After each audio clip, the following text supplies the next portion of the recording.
Assalamualaikum dan salam sejahtera. Selamat kembali bersama dengan saya di Tengkorok Channel. Jadi pada kalian yang menonton video ini, saya doakan agar semuanya berada di dalam keadaan yang sehat ya. Dan apabila melihat untuk Timnas Indonesia selaku satu-satunya wakil tunggal dari ASEAN ya yang melaju pada putaran yang ketiga untuk kualifikasi Piala Dunia 2026. Saya melihat ada beberapa perkara yang menjadi viral ya di media sosial. Antaranya adalah FIFA mengenakan sanksi terhadap Federasi Sepak Bola Indonesia. Sehingga ini menimbulkan banyak komen-komen yang mengatakan bahwa tidak sepatutnya FIFA melakukan hal itu. Dan banyak persoalan yang timbul. Kenapa sekiranya Indonesia selalu seringkali ya dikenakan sanksi. Sedangkan kalau kita lihat dari tim-tim Eropah yang lain, contoh ketika Timnas Indonesia bertandang ke China ya, ketika menghadapi China sebelum ini, sehingga banner pendukung-pendukung Timnas Indonesia ataupun supporter Timnas Indonesia diturunkan. Jadi apakah itu tidak dikategorikan sebagai satu perkara yang tidak baik? Jadi baru-baru ini Indonesia dikenakan sanksi yang saya lihat di media sosial kerana kononnya ketika Bahrain bertandang ke Indonesia ada kata-kata yang tidak baik yang dilontarkan oleh pendukung-pendukung Timnas Indonesia, dan itu diambil tindakan oleh FIFA ya, dikenakan denda sehingga pendukung-pendukung untuk tribun di belakang kiper sehingga 15% saja yang dibenarkan, begitu. Jadi untuk Timnas Indonesia ni sekarang telah menjadi satu sorotan kerana tim dari ASEAN, tim yang tunggal, satu-satunya yang telah berjaya sampai ke peringkat yang tertinggi ini, mungkin mereka ada kerisauan ya. Ada tim dari ASEAN yang boleh menyamai kekuatan pada tim-tim di Eropah sana. Namun kalau dilihat dari segi pemain-pemain Timnas Indonesia, rata-rata adalah pemain yang berkelas. Ramai yang bermain di Liga Eropah, dan mungkin dengan gabungan pemain-pemain inilah yang menyebabkan kekuatan Timnas Indonesia ini jauh lebih baik ya, sehingga boleh menyaingi tim-tim gergasi tim Eropah. Jadi sebenarnya kalau dilihat ya, antara pemain-pemain yang begitu di-highlight adalah seperti Jay-Jus. Jay-Jus ni adalah pemain di liga tertinggi, kasta tertinggi di Italia, di Serie A. Dan beliau merupakan kapten untuk Timnas Indonesia. Dan baru-baru ini Jay-Jus telah tunjukkan sebuah hal gila yang tidak pernah terjadi di Venezia. Jadi kalau dilihat untuk Timnas Indonesia ya, masing-masing pemain ini mempunyai cerita tersendiri, sama juga seperti Kelvin Verdong. Baru-baru ini telah mendapat sorotan juga di klubnya, dan kita lihat di sini bagaimana Jay-Jus menunjukkan sebuah hal gila yang tidak pernah terjadi di Venezia, guys. Langsung kita nonton bagaimana aksi pemain Timnas Indonesia sebagai kapten Timnas Indonesia yang tidak pernah terjadi di Venezia. Ini yang dia telah tunjukkan. Langsung kita nonton klip video ini. Jom. Hello Indonesia, this is your captain speaking.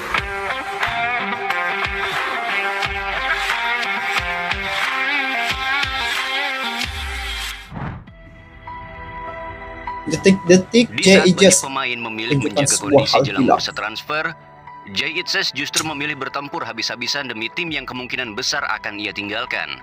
Kemudian itu menjadi sebuah pertanyaan di benak kita semua, kenapa Jay rela mempertaruhkan semuanya demi Venezia? Dan inilah kisah perjuangan Jay-Jus, sang palang pintu Timnas Indonesia yang nyaris seorang diri menahan kehancuran Venezia. Venezia datang ke Serie A dengan kepala tegak, penuh percaya diri, membawa skuad yang sama persis saat mereka menaklukkan Serie B lewat jalur playoff. Tapi badai datang lebih cepat dari yang diperkirakan. Sang kapten utama Yoel Pohjanpalo tergoda oleh rayuan Palermo dan memilih angkat kaki. Venezia tak kuasa menahan kepergiannya. Sejak saat itu, perjuangan mereka di Serie A berubah menjadi pertempuran sengit dengan pasukan yang compang-camping.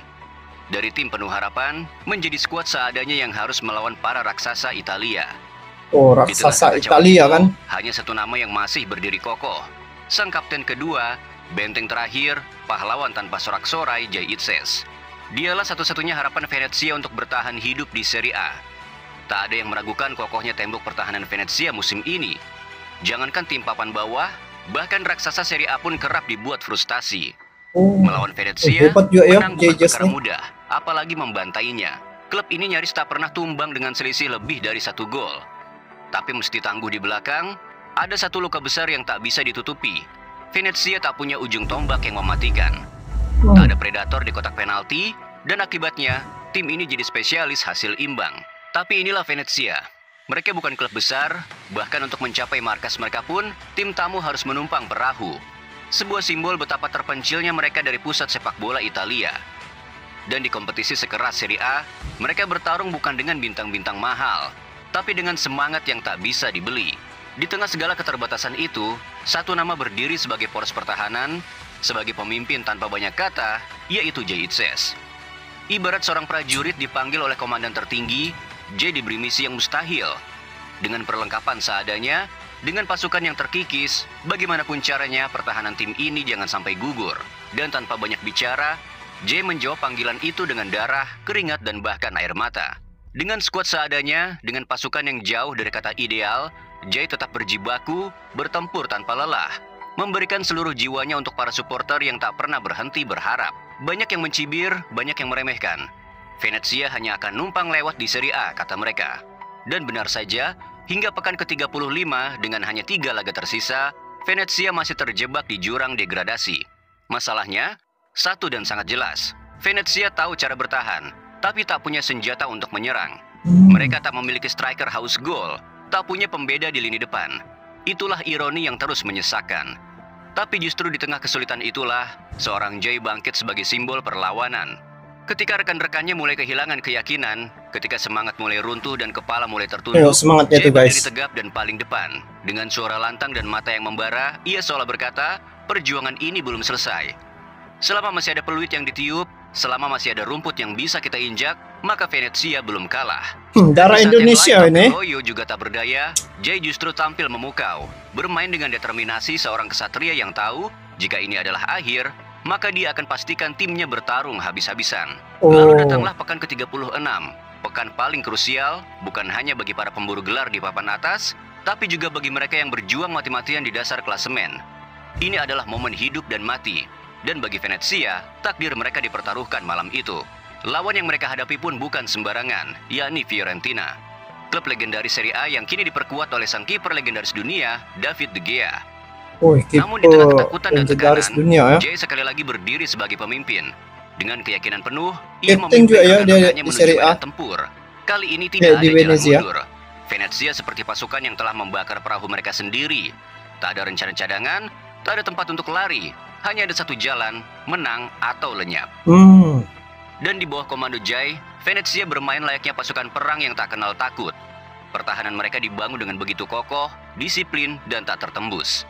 Fiorentina dengan segala nama besarnya dipaksa frustasi. Mereka menyerang, menekan, seakan tak mau berhenti untuk mengancam. Namun semuanya mental di hadapan tembok baja bernama Jay Itzes. Dan seperti luka lama yang tak kunjung sembuh, satu masalah terus menghantui Venezia. Mereka tahu cara bertahan, tapi tak mampu mencetak gol. Dan begitu babak pertama usai, skor tetap 0-0. Sebuah hasil yang tak cukup untuk menyelamatkan mereka dari jurang menakutkan bernama degradasi. Tak ada yang tahu persis apa yang dikatakan Jay di ruang ganti saat jeda babak pertama. Tapi satu hal yang pasti, ada bara yang ia sulut di dada setiap pemain Venezia. Ada semangat yang ia tanamkan dengan penuh keyakinan, jika kita tak menang hari ini, maka tamatlah sudah petualangan Venezia di Serie A. Semangat Jay Itzes beri itu ya. Yang keluar dari lorong stadion bukan lagi tim yang lesu dan bingung mencari arah. Mereka berubah jadi pasukan yang menggila. Dengan energi yang seolah tak masuk akal, Venezia, tim yang sebelumnya nyaris mustahil mencetak 1 gol, justru meledak dengan 2 gol hanya dalam hitungan menit. Itu bukan sekadar gol, itu adalah simbol ledakan tekad. Sebuah bukti bahwa motivasi yang ditanamkan Jay bukanlah omong kosong. Karena dalam perang, tak akan ada keberanian tanpa pemimpin yang sanggup membuat pasukannya percaya. Dan Jay adalah pemimpin itu. Nampaknya di sini apa yang saya dapat ambil pengajaran daripada seorang kapten bernama J. Aegis. Dari semangat yang dia bawa itu kepada kawan-kawannya, membuatkan pada babak kedua mereka bisa mengalahkan tim lawan. Sebab kalau dilihat ya, kepimpinan J. Aegis ni memang cukup luar biasa. Darah Indonesia yang mengalir pada tubuhnya itulah yang menyebabkan dia ni sangat luar biasa ya. Dari segi dia punya emosi, dari segi dia punya kepercayaan diri, dari segi semangat perjuangan itu. Lihat saja bagaimana dia membuat keyakinan ya kepada supporter-supporter di tribun Stadion Gelora Bung Karno. Dia minta beri kepercayaan kepada mereka untuk membawa timnas Indonesia ini sampai ke Piala Dunia. Dan kalau dilihat di klubnya, kenapa dia bermain habis-habisan, ini adalah bukti bahwa penentunya sama ada klubnya ini diteruskan ataupun tidak. Jadi terbukti dengan kehadiran J. Aegis bisa merubah keadaan. Itu satu orang J. Aegis. Bayangkan kalau ada 11 orang J. Aegis. Jadi dalam timnas Indonesia ini ada beberapa orang ya yang mempunyai kelebihan tersendiri. Jadi sudah disusun rapi untuk persiapan menghadapi timnas China dan juga Jepang. Kalau dilihat ya, untuk potensi timnas Indonesia ini untuk ke Piala Dunia memang sangat berpeluang besar ya, dengan pemain-pemain yang ada sekarang ini, dengan pelatih baru, dengan kiper terbaru. Jadi dari segi kombinasi sama mereka, saya rasa dan juga meyakini bahwa Indonesia akan membuat kejutan pada perlawanan menghadapi China nanti. Karena dari segi pemain-pemain yang tampil sebelum ini ketika menjamu China ya, di situ pemain-pemain yang ditampilkan tidak seperti mana harapan para penggemar ya. Tetapi untuk kali ini percayalah teman-teman, Indonesia pasti akan membuat kejutan dan untuk misi ke Piala Dunia pasti akan tercapai. Sebab bukan dari Asia Tenggara saja yang melihat perkembangan timnas Indonesia sekarang ini, tetapi Eropa dan juga komentator-komentator dari Inggris, dari Eropa ya, mereka turut melihat bagaimana perkembangan timnas Indonesia saat ini berbanding dengan yang dulu. Jadi memang J. Aegis salah seorang pemain andalan untuk timnas Indonesia. Gandingannya seperti Rizky Ridho ya. Lepas tu yang terbaru ini lagi ada Oleh Romeni, dan ada beberapa pemain yang akan gabung nanti. Ini akan memperkuatkan lagi pasukan pertahanan timnas Indonesia. Jadi intinya di sini darah pejuang pada pemain-pemain timnas Indonesia. Sungguh pun mereka ini pemain keturunan, tetapi masih lagi ada darah Indonesia. Sudah pasti bila mempunyai darah Indonesia ini adalah bangsa pejuang.